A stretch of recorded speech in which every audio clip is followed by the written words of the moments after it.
Hello, good evening. My name is Pablo Tates. Today is August 16, 2026, and it's already 8:29 p.m. So, Sunday ngayon, um, introduce ko lang sa inyo sa mga hindi pa nakakakilala sa ating channel. Ito po yung account ko. Sa YouTube, meron po akong 4 videos so far. Ang content nito is more on backtesting on our trading strategy on Nasdaq. NQ, meron tayong account sa Funding Fits, which is the free trial account. So, um, recap lang siguro ng matagal kasi hindi ako post lately. Naging busy lang. Check nyo lang din, no, if ever, and follow nyo ako. If may mga interested kayong videos, pwede kayong mag-post or mag-comment sa mga videos if gusto niyo ng mga content na pwede nating i-discuss later on. So far, more on backtesting siya, and sabayan niyo ako sa channel ko. So, let's start. Okay, dito tayo sa funding tips. I-full screen lang natin para makita. As you can see, meron tayong account rule violation. Ang ganda na ng takbo, which konti na lang sana yung target profit natin from 6%. 6% na yata nung last, ngayon is parang na-breach natin. Hindi na tayo pwede makapag-trade sa opening ng market. Ang ganda ng takbo. From August 4, kailan ako nag-start nun? From July actually siya. I started this account last July 28, and then 29 yung huli before siya mag-rack up sa July 30. Nag 5.3 tayo, around 5.3. Konting-konti na lang, 6 to 7% maybe yung nasa target profit natin. Kailangan pa ng around 2%. And then continuous lang, di ako nakapag-trade the following week. Tumungtong na tayo ng August. And then suddenly, ito na yung sinasabi ko. August 7, from 5.345, nag-down tayo. Bumulusok siya ng 5.2, which na-meet niya yung threshold ko sa daily loss. Ayan. Sa threshold ko sa daily loss, na-meet niya. Medyo malaki yung maximum niya. From 267 yung maximum ko sa daily loss ko is nasa around, bumulusok siya ng 270, which caused my failure in trading this free trial. Yeah, 270 yung lost ko siya. Yan. Only isang araw lang. Bakit? Maraming factor. Kasabay dyan yung um, taking the trades too long. At the same time, masyado malaki yung target profit ko. Ang take profit level ko is more than around, sticking to the risk management of 1:2 na risk reward ratio. Kaya and at the same time, revenge trading. Yun yung nakikita ko na, which is mali sa part ko na ginawa. Kailangan ko pang tasain 'tong trading rules ko. At the same time, not only the strategy but also consistency. Kailangan maging patient tayo doon sa rules before we take our trading strategy. Yun lang naman. Hindi natin masyadong papatagalin dito, 'no, kasi kaya ko siya pinatagal din, umabot siya ng around August, from July 30, umabot siya ng August kasi gusto kong ma-meet yung minimum number of days to trade, kasi 3 days yung required diyan. Siguro nakapag-kuwan ako, hindi ko siya naharap for following days, siguro almost 1 week din. Ang last kaya din mali, mali din ang aking execution kasi it take me too long to trade. Hindi ako, na-meet ko naman na yung supposedly, but I set my target profit on the higher time frame, which caused me to um, panic at the same time matagal.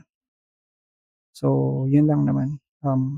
I failed this challenge because of my psychology, my emotion. At the same time, yung aking um, trading rules, which comes first before executing my trading strategy. So, hindi pa naman 'to yung so far hindi pa naman ito yung katapusan ng lahat 'no. So, next week, itong week na 'to, itong week na 'to, I am planning to buy a challenge, 5K challenge. Siguro nasa ano siya, nasa $29 siya or kulang-kulang 16, around 16 or 17, ₱1,700. So, po-purchase ako and then uunti-untiin natin siya. So, hopefully this week na. So, yun lang. Then let's go to Forex Factory. So, tonight I'm introducing you to one of my guide na kung saan um, para ko siyang ano, para ko siyang guide na kung saan kapag magte-trade ako, which will be kung ano ba ang dapat kong i-avoid at the same time kung kailan ako dapat mag-trade. So, not every day is a trading day. So, we should also consider Monday as a banking holiday. So, kung makikita natin 'yan 'no, for this week, August 16 to 22. So, kung August 16 to 22, 17 is Monday natin, bank holiday 'yan, and meron tayong red folder news dito at red folder news at the same time CPI siya. So, we expect movement on the British pound sa Wednesday. So, sa 19 siya. But, um, let's take matter if magte-trade tayo. So, ang trading natin is supposedly post CPI. Pwede tayong trade diyan. Kapag red folder news, hindi tayo mag-execute ng trade on before and during the news. Mag-execute tayo after news. Kasi ang purpose ng news, ng red folder news is mag-inject siya ng volatility sa market. So, pag inject ng volatility sa market, nangyari diyan, purely manipulation lang mangyayari. So, yun yung purpose kung bakit meron tayong Forex Factory na calendar. So, it's not a typical guide na kung saan kapag may red folder, hindi ka na magte-trade. So, we take it as a precaution dealing with when trading the markets. So, yun. May FOMC din. So, not only CPI but may FOMC din. So, FOMC, hindi tayo magte-trade sa mga araw na yan. But I think after na lang siguro. But I think the good trading days, parang pwede pa tayo mag-trade ng Wednesday. Pero ay, Thursday, not sure. Hmm,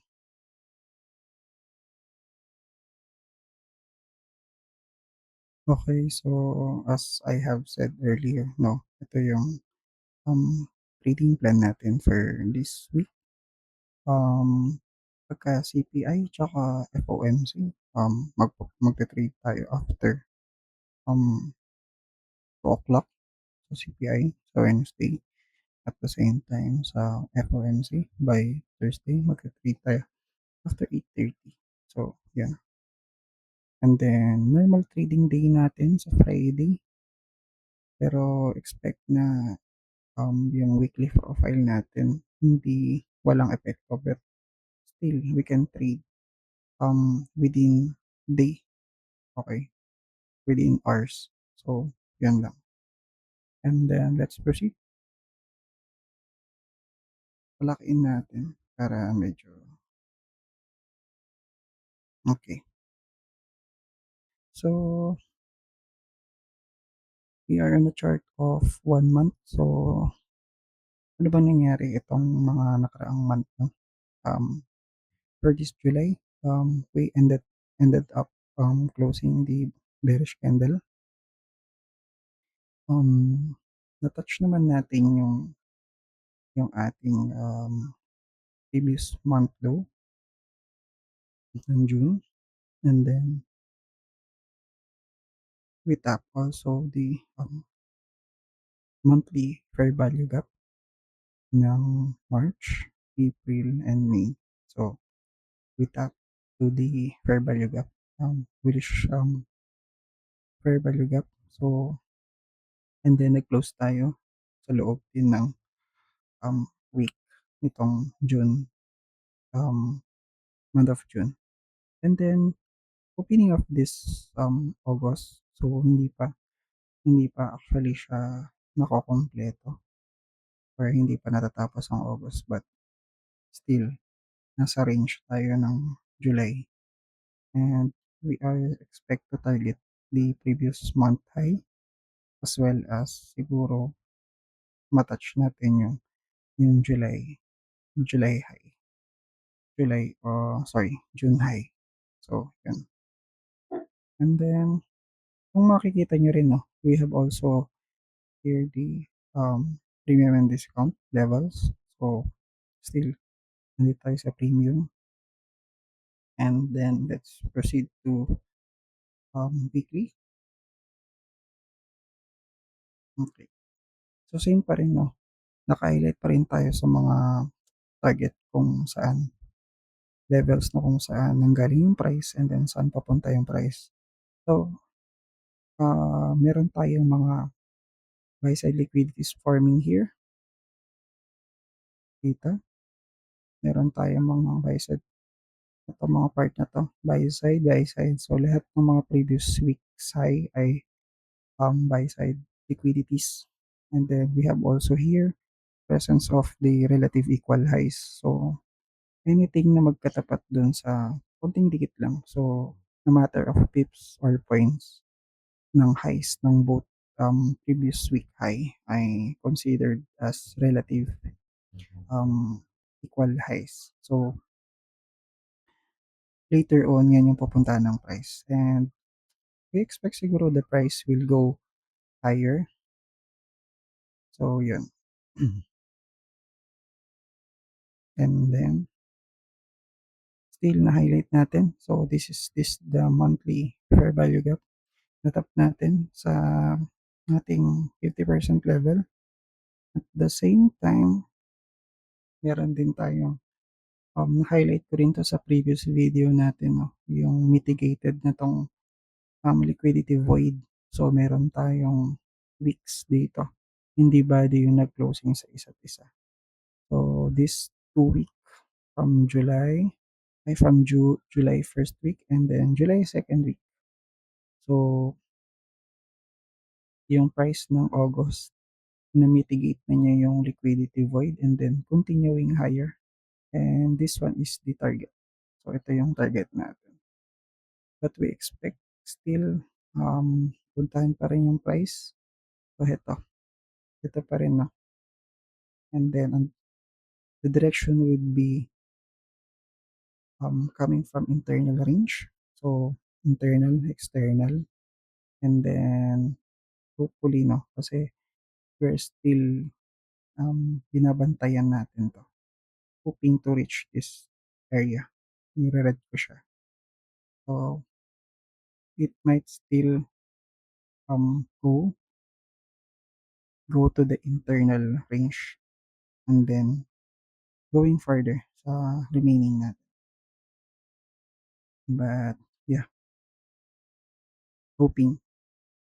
So, let's see what would be the August, direction. So, still bullish tayo kasi meron na tayong higher time frame na from external to internal, and then meron tayong relative equal highs, meron tayong inaabangan diyan. So, high resistance liquidity run. So we expect the market price will still go on the upside or upward pa rin siya, pataas pa rin. So bullish pa tayo. Okay. So let's go down further into daily. So daily. Okay. Same pa rin naman, no? We highlighted the internal. So meron na tayo. As I have said on the weekly, meron tayong point of interest na binabantayan, which is itong red na box na 'to. And then upon going in the, daily, so meron na tayong ito yung kuwan natin, change of state natin. May change of state of delivery tayo, CSID. Okay, change of state of delivery, yung swing points natin. So, this is a very, let's mark also the bullish order block. Oops. Itong candle na 'to na up close candle, then we extend it.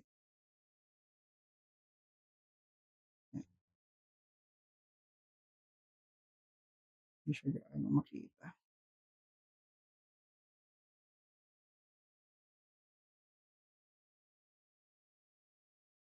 So ayan, instead of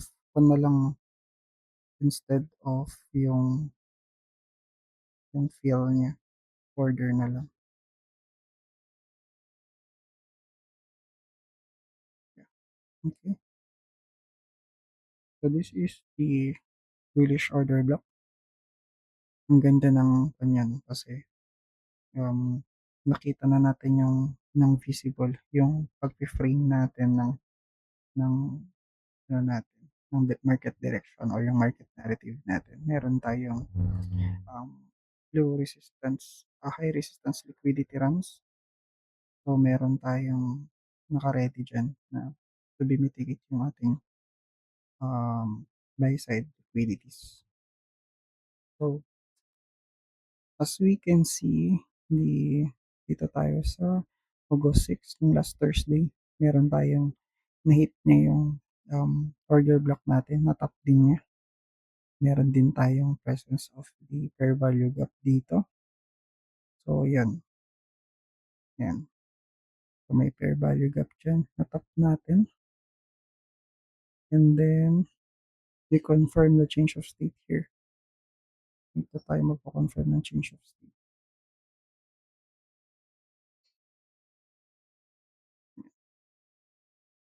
bullish, 'yan. So market maker model, we expect the price will still go internally. Maybe it will hit first the buy side liquidity, and then it will go deep to the internal range liquidity, tsaka siya tataas. So, yeah. Anyway, yan lang naman yung parang anticipation of price, direction. So, we cannot I cannot guarantee the exact if makukuha natin siya, mami-meet natin yung, bias natin. But still, we align our, bias to the time frame. So, kailangan naka-align pa rin siya. Okay. So, from the daily, let's mark the previous day high and low. So, let's clear this up 'no, para at least clear pa rin siya. Clear ko lang muna saglit, and then I will mark the previous highs and lows. So, dito yung previous day low, and then mark ko din 'to, previous day high. I'll just copy this one, mark also dun sa bandang tick, previous day high. And then, ito yung daily opening natin.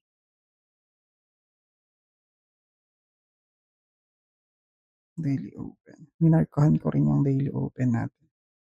So, let's zoom it out. So, this is August.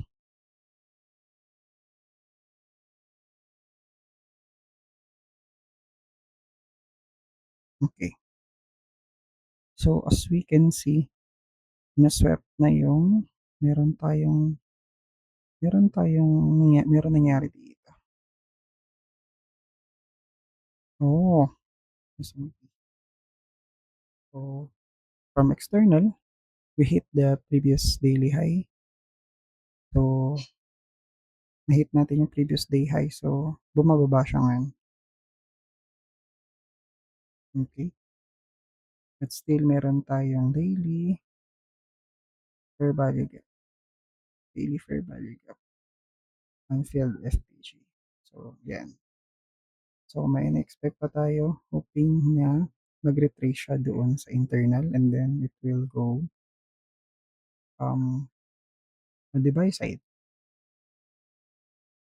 Okay, so nag-mark tayo. Let's go down to 4 hour.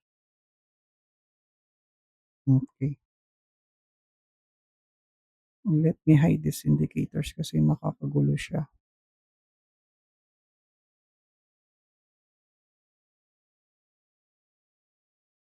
Bearish siya. Bearish. Okay, so still nagre-retrace pa lang at this moment, no? At previous day high natin, Thursday high. Ano bang previous day high na? Okay, this is Friday. So, importanteng markahan natin yung mga levels natin for us to consider which level or key level. So, ito yung, let's mark our date, previous day.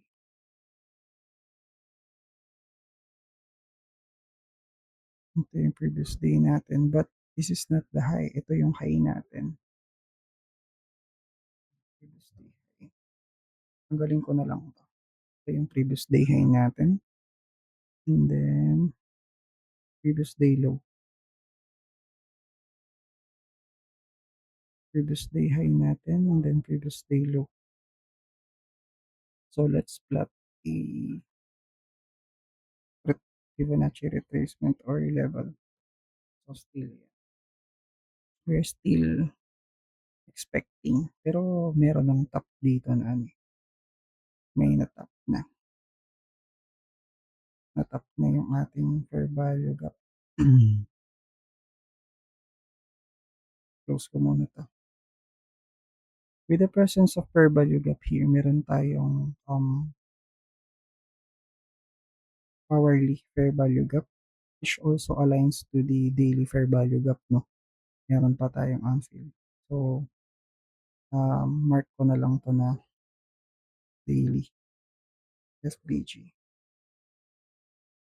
Yan. And then this is the R. Though na-top naman na niya, meron pa tayong naiiwan na unfilled daily FPG. It might still go down further para ma-fill in yung higher key level natin, which is the daily FPG. Pwede pa siyang bumaba. And then, go upward. So, hoping the price would go or react that way. So, still yan, no? And then, the daily opening natin, daily open. Hinanap ko yung daily open natin. 18, August 18, Thursday. Actually, dito yung open natin.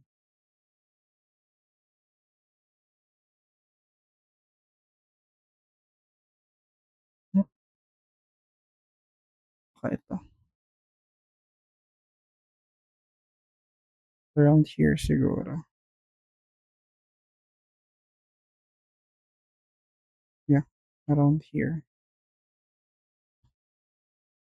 Still retracing pa siya, no? So, mga internal range liquidities natin or yung sell side natin before going to the buy side. So, anyway, we are still expecting na magkakaroon ng reaction doon sa anticipation. So, Monday would still be a stagnant market hour, magiging market day kasi, bank holiday siya. So, magkakaroon pa lang ng movement sa Tuesday and Thursday, which is the CPI and FOMC. But we will trade after the news release. So, yun ang guide natin. And then, we plan our trade. So, we're expecting na ang trading strategy natin um, is on the upside. So, bullish yung dapat maging ano natin, entry natin. So, still, 4 hour, yan pa rin, no? The 18, be around here. Ito yung opening, I think, Thursday, Thursday, Friday. This is Sunday. Okay. Wala pa, hindi pa open ang market, but still it will open to this right here. Delete ko to. So, yung mag-open siya dito rin sa part na to. Yan, nag-open din siya.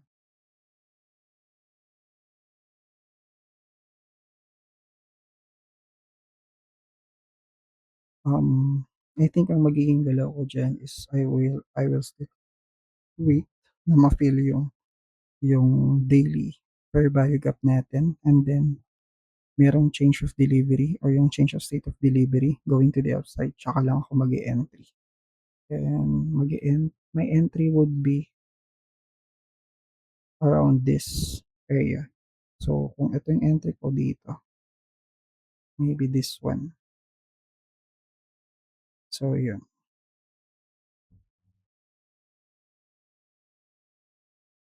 If ever naman na medyo matagal pa, I would still be consider to enter swing points. Merong swing point dito na tatlo. Let's say dito, meron siya dito. Enter here, dito, dito, dito.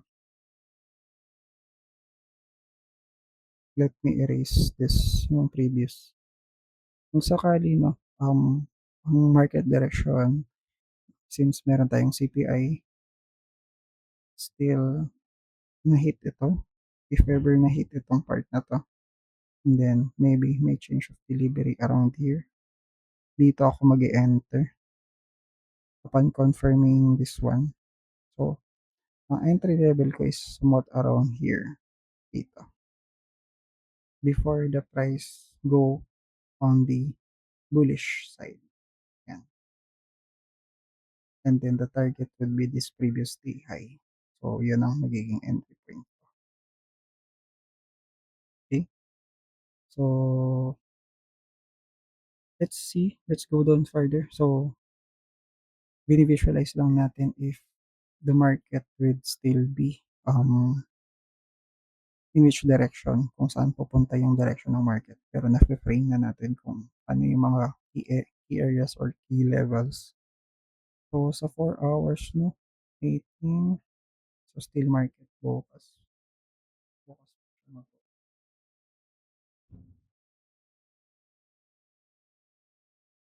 Anyway,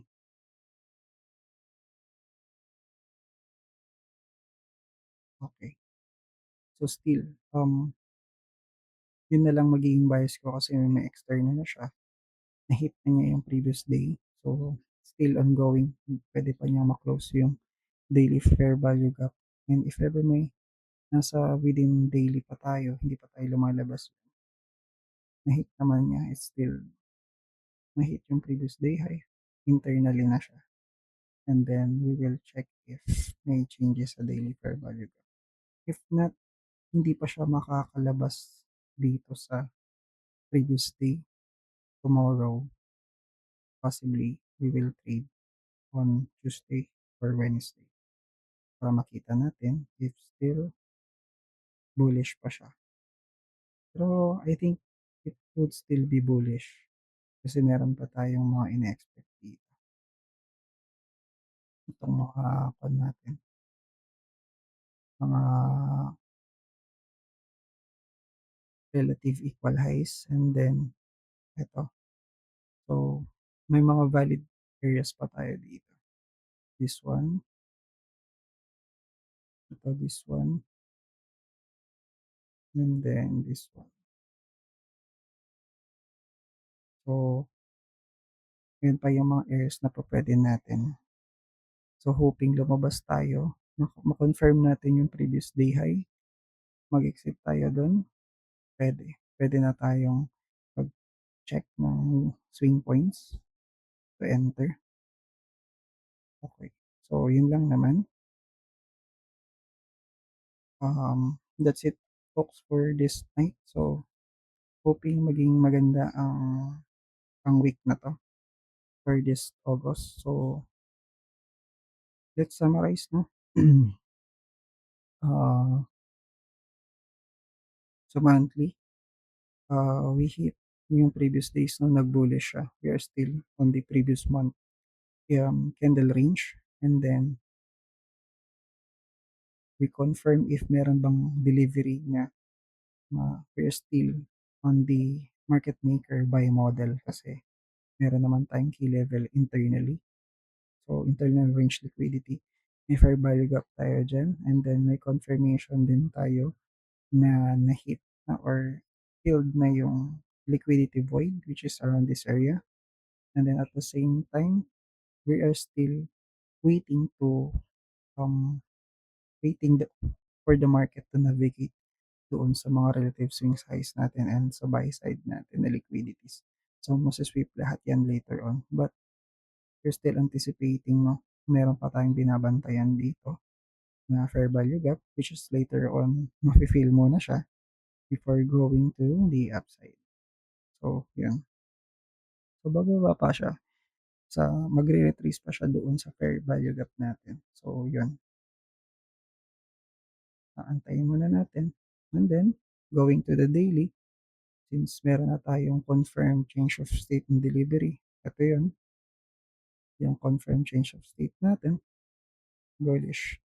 At the same time, meron din tayong key level dito na na-hit niya yung fair value gap, which is also a good sign kasi nag-close siya upward. So, long wick siya. Wala tayong assurance if magko-continuous, but this long up close candles and then nag-retrace back doon sa fair value gap, nag-create ng from displacement, nag-retrace doon sa fair value gap ng daily. At the same time, na-hit din niya yung area ng change of state. So, order block and FBG pa rin siya. Order block and fair value gap.